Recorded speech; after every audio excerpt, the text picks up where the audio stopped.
Assalamualaikum warahmatullahi wabarakatuh. Sebelumnya izinkan saya memperkenalkan diri saya. Nama saya Muhammad Raffi Rizan Sigi dengan NIM 2414326.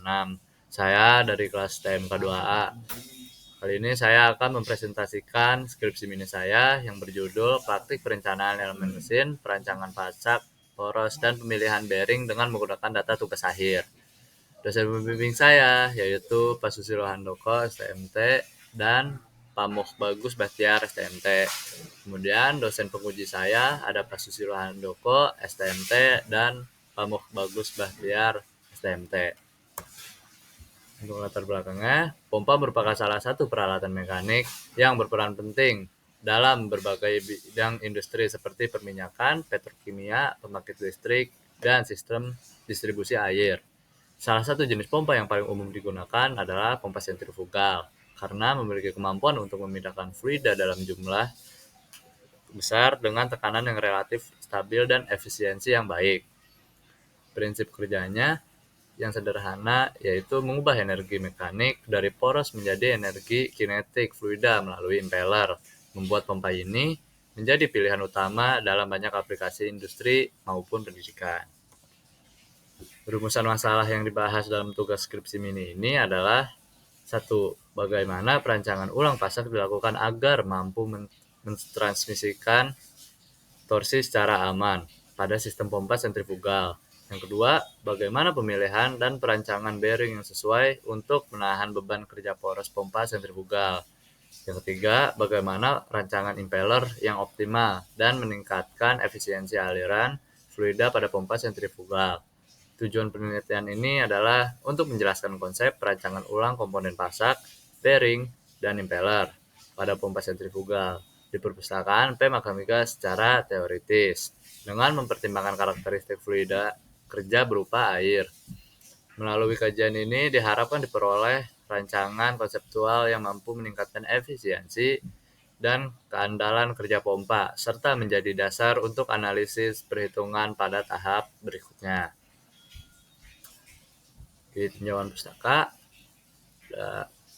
pompa sentrifugal. Apa itu pompa sentrifugal? Merupakan jenis pompa dinamis yang bekerja dengan mengubah energi mekanik dari poros menjadi energi kinetik fluida melalui impeller.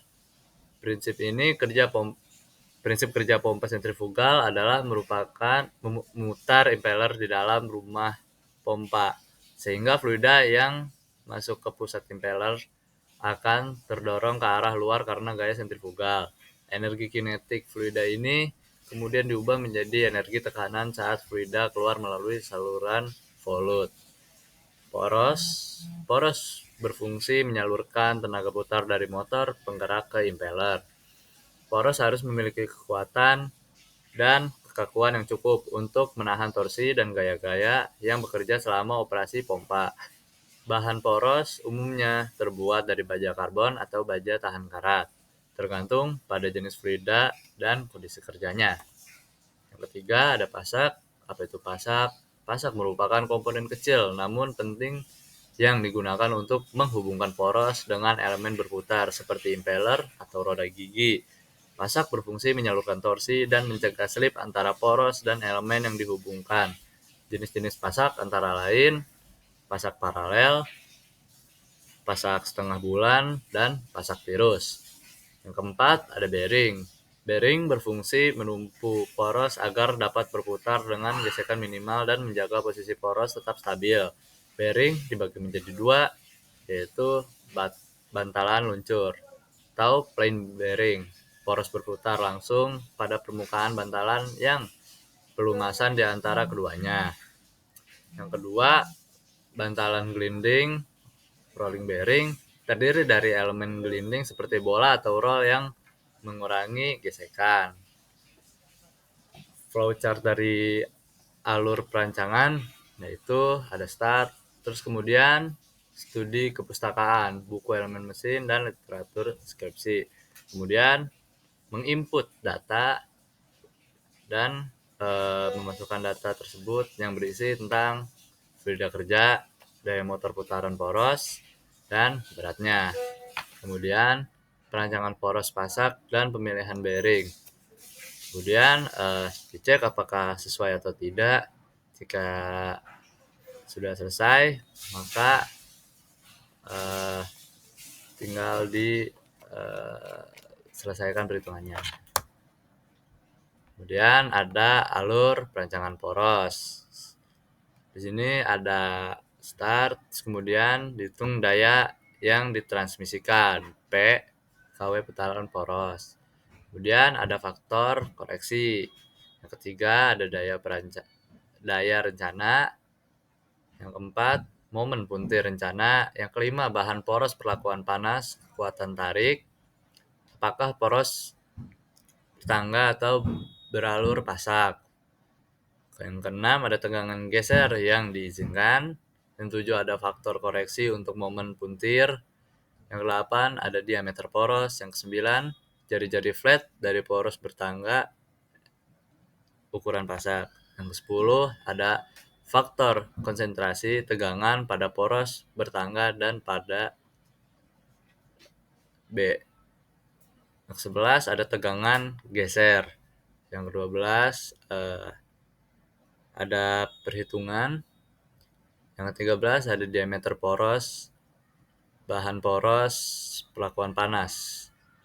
Kemudian ada jari-jari fillet dari poros bertangga ukuran pasak dan alur. Kemudian selesai. Yang selanjutnya, yang ketiga, ada alur perancangan pasak.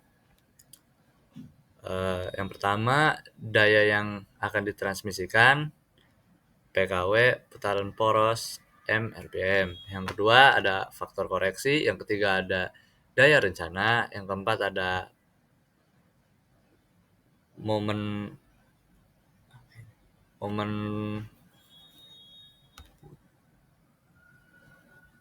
rasio.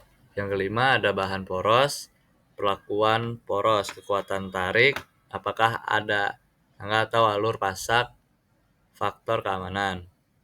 Kemudian yang selanjutnya ada tegangan poros yang diizinkan. Yang ketujuh ada faktor koreksi untuk puntiran. Yang ke-8 ada diameter poros. Yang ke-9 ada gaya tangsional. Yang ke-10 ada pasak, perhitungan pasak, lebar, tinggi, kedalaman, alur pasak, poros, kedalaman, alur pasak.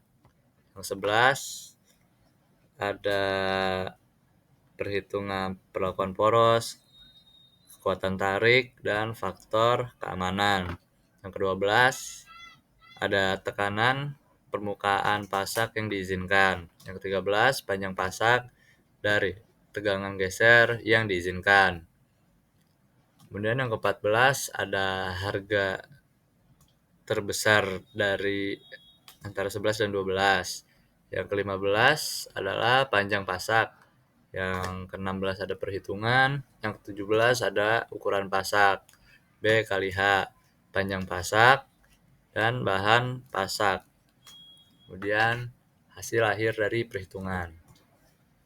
Yang terakhir, voucher terakhir yaitu ada alur perancangan bearing. Yang pertama ada diameter poros untuk impeller, masukkan data diameter poros untuk impeller, berat kopling, data spesifikasi pompa, dan parameter operasi pump. Kemudian selanjutnya adalah masukkan diameter poros untuk bearing. Selanjutnya masukkan beban statis pada bearing, beban dinamis pada bearing juga. Kemudian ada pemilihan tipe dari jenis bearing yang dimasukkan dengan diameter inside bearing, beban statis izin maksimal, beban dinamis izin maksimal, dan kecepatan putaran izin maksimal. Kemudian ada perhitungan beban statis yang izin maksimalnya, kemudian ada kecepatan putaran operasi, kemudian pemilihan jenis dan tipe bearing, kemudian memasukkan data akhir. Di perhitungan pasak di pompa sentrifugal,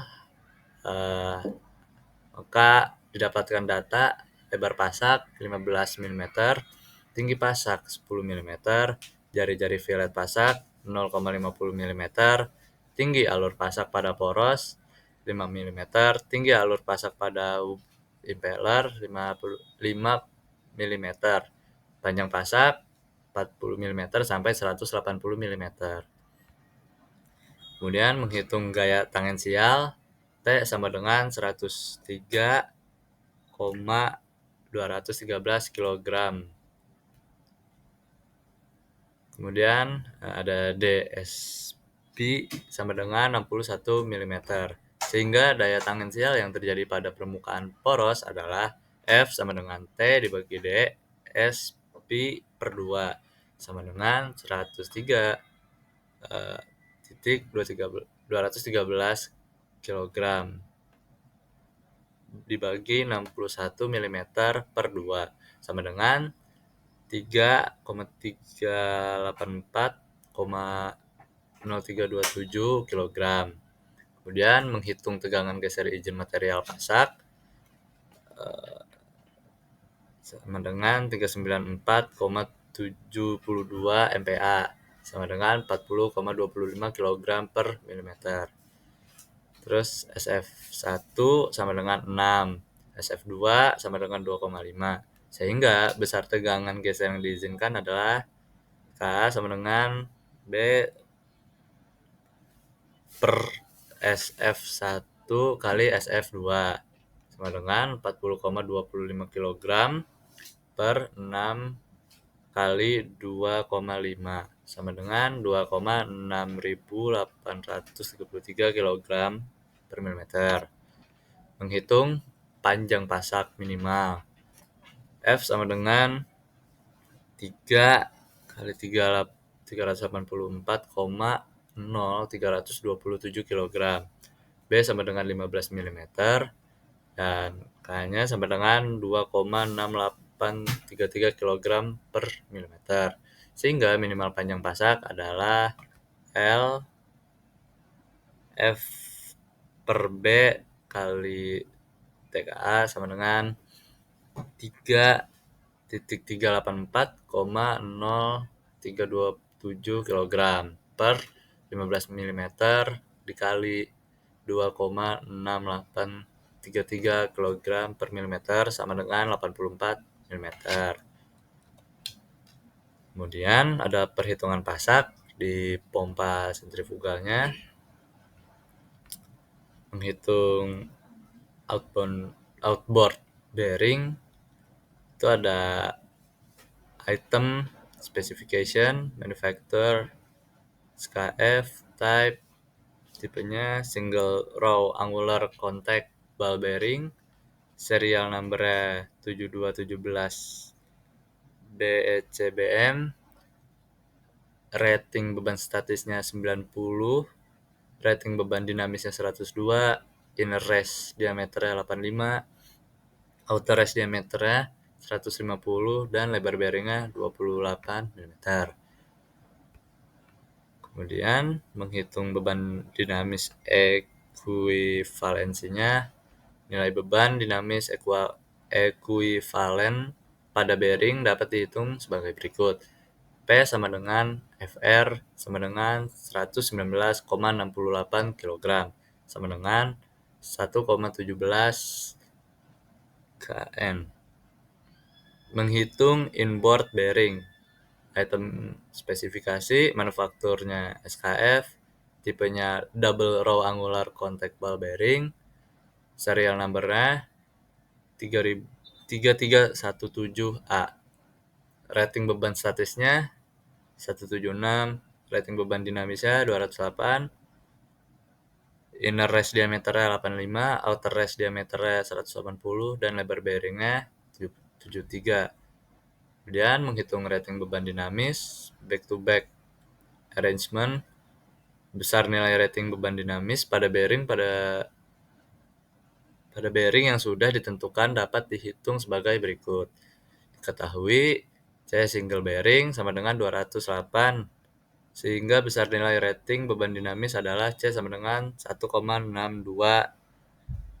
dikali C single bearing yang sama dengan 1,68 dikali 208 sama dengan 336,96. Kedua, menghitung beban dinamis ekuivalen. Nilai beban dinamis ekuivalen pada bearing dapat dihitung. Diketahui Fr sama dengan min 31,46 kg, Fa sama dengan 1590,41 kg. Fa per Fr sama dengan 1590,41 kg per min 31,46 kg sama dengan min 50,553. Kesimpulannya, berdasarkan hasil perancangan ulang yang telah dilakukan pada komponen poros, pasak, dan pemilihan bearing pada pompa sentrifugal, dapat disimpulkan bahwa yang pertama, perancangan ulang poros telah dilakukan berdasarkan analisis beban puntir dan lentur dengan memperhitungkan daya pompa, putaran, material poros, karakteristik fluida, dan faktor koreksi standar desain elemen mesin. Hasil perhitungan menunjukkan bahwa poros yang dirancang memiliki diameter yang mampu menahan beban operasional secara aman dan efisien. Yang kedua, yaitu material poros yang digunakan, yaitu carbon steel. ASTM A216 GR WBC memiliki kekuatan tarik dan ketahanan korosi yang sesuai untuk aplikasi pada sistem pemompaan crude oil di industri migas, sehingga meningkatkan keandalan komponen selama beroperasi. Yang ketiga yaitu perancangan pasak dilakukan berdasarkan gaya tangensial, tegangan geser izin, dan panjang minimum pasak, sehingga pasak mampu mentransmisikan torsi tanpa mengalami kegagalan geser atau keausan berlebih. Yang keempat, pemilihan bearing dilakukan dengan mengacu pada data katalog SKF dengan memperhitungkan beban radial dan aksial yang terjadi pada rotor pompa. Bearing tipe angular kontak terpilih memiliki kapasitas, beban dinamis, dan statis yang sesuai sehingga mampu mendukung rotasi poros dengan stabil. Secara keseluruhan, perancangan ulang ini memberikan desain yang lebih aman, efisien, dan andal sehingga dapat mengurangi potensi kerusakan komponen, meningkatkan umur operasi, serta memperbaiki performa pemompaan fluida crude oil pada industri migas. Sarannya yaitu diperlukan pengujian performa secara nyata terhadap pompa setelah dilakukan perancangan ulang komponen poros, pasak, dan bearing. Pengujian tersebut bertujuan memastikan bahwa hasil analisis teoritis benar-benar sesuai dengan kondisi operasional aktual, khususnya terkait efisiensi hidrolik, tingkat getaran, serta kestabilan putaran poros selama bekerja. Yang kedua, perhitungan yang telah dilakukan masih dapat ditingkatkan dengan menambahkan analisis berbasis perangkat lunak teknik, seperti simulasi tegangan, finite element analysis, ataupun analisis aliran fluida menggunakan CFD. Penggunaan metode simulasi ini akan memberikan gambaran lebih detail mengenai distribusi beban, defleksi, dan pola aliran yang sulit diketahui hanya melalui perhitungan manual. Yang ketiga, pemilihan material dan komponen pada rancangan berikutnya sebaiknya mempertimbangkan kondisi operasional yang lebih spesifik. Misalnya, pengaruh temperatur, fluida, potensi kavitasi, korosi, dan beban dinamis yang berubah-ubah. Kajian tambahan mengenai ketahanan material terhadap faktor-faktor tersebut dapat meningkatkan keandalan rancangan ketika diterapkan pada industri migas. Yang keempat, penerapan program pemeliharaan terjadwal preventive maintenance sangat disarankan setelah komponen pompa digunakan dalam operasi. Pemeriksaan rutin pada bearing, poros, dan sambungan pasak diperlukan untuk mencegah kerusakan dini, menjaga umur pakai komponen, serta memastikan pompa dapat beroperasi dengan efisiensi yang stabil dalam jangka panjang. Sekian dari saya. Maaf bila ada kurang dan salah katanya. Assalamualaikum warahmatullahi wabarakatuh.